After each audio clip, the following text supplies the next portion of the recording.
100 വർഷത്തിനുമേൽ പഴക്കമുള്ള ക്ഷേത്രം അമ്മയമ്പലം ക്ഷേത്രം. പേര് കേൾക്കുമ്പോൾ തന്നെ നമ്മൾ കരുതും ഇതൊരു ദേവീക്ഷേത്രമാണെന്ന്. എന്നാൽ ഇതൊരു ദേവീക്ഷേത്രമല്ല, ശിവക്ഷേത്രമാണ്. ശിവനും പാർവതിയും ഗണപതിയുമാണ് ഇവിടുത്തെ മുഖ്യ പ്രതിഷ്ഠകൾ. ചുറ്റും കൂറ്റൻ മരങ്ങൾ കൊണ്ട് വനനിബിഡമാണ്. എപ്പോഴും ചീവീടുകളുടെ ശബ്ദം. ഇവിടുത്തെ പ്രകൃതി ഭംഗി ആരെയും ആകർഷിക്കുന്നതാണ്. പ്രധാന ആകർഷണം ഇവിടുത്തെ കൂറ്റൻ മരങ്ങൾ തന്നെയാണ്. ഇതിനു ചുറ്റും ക്ഷേത്ര ചൈതന്യം നിറഞ്ഞു നിൽക്കുന്നു. ശരണമന്ത്രങ്ങൾ കൊണ്ടും ചീവീടുകളുടെ ശബ്ദങ്ങൾ കൊണ്ടും നിറഞ്ഞു നിൽക്കുന്ന ഒരു ക്ഷേത്രം തന്നെയാണിത്.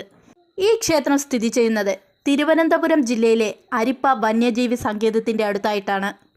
ഇവിടെ നിന്നും 4 കിലോമീറ്റർ സഞ്ചരിച്ചാൽ കുളത്തൂപ്പുഴ ശ്രീ ബാലശാസ്ത ക്ഷേത്രത്തിൽ എത്തിച്ചേരാൻ സാധിക്കും. കടുത്ത വേനലായാൽ കൂടിയും ഇവിടെ തണുത്ത അന്തരീക്ഷമാണ്. തിരുവനന്തപുരത്തു നിന്ന് വരുന്ന